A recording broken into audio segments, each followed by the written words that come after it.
விஜயம்மா, போலீஸ பார்த்து திரு திருன்னு ஏன் முழிக்கிறீங்க? அப்போ அவங்க தேடுற அக்யூஸ்ட் நீங்களா? இல்லையே. இவங்கதான். Oh my god. ஐயோ, ஊருக்குள்ள கௌரவமான குடும்பமா இருந்துட்டு இப்படிப்பட்ட அக்யூஸ்டுக்கு அடைக்கலம் கொடுத்திருக்கீங்க.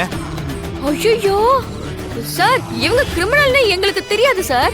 எங்களுக்கு இவங்க தூரத்து சொந்தம். பாவன்னு தான் சார் இவங்களை நாங்க வீட்டுல வச்சிருக்கோம். விஜி, என்ன போலீஸ் உங்க அம்மாவை பத்தி என்னென்னமோ சொல்லிட்டு இருக்காங்களே, நீ பாட்டுக்கு அமைதியா நிக்கிற? சார், எங்க அம்மா எந்த தப்பும் பண்ணிருக்க மாட்டாங்க சார். உங்களுக்கு யாரோ தப்பா ஏதோ தகவல் கொடுத்திருக்காங்க சார். நீ யாருமா? அவங்க பொண்ணா? ஆமா சார், அவங்க பொண்ணுதான். சொல்லு விஜி, கேக்குறாங்கல்ல. அப்ப உங்க அம்மா பண்ண திருட்டுத்தனத்துக்கு உனக்கு பங்கு இருக்கா? ஐயோ, அப்படியெல்லாம் இல்ல சார். இன்றே டவுன்லோட் செய்து உங்கள் ஃபேவரட் ஷோக்களை என்ஜாய் பண்ணுங்க.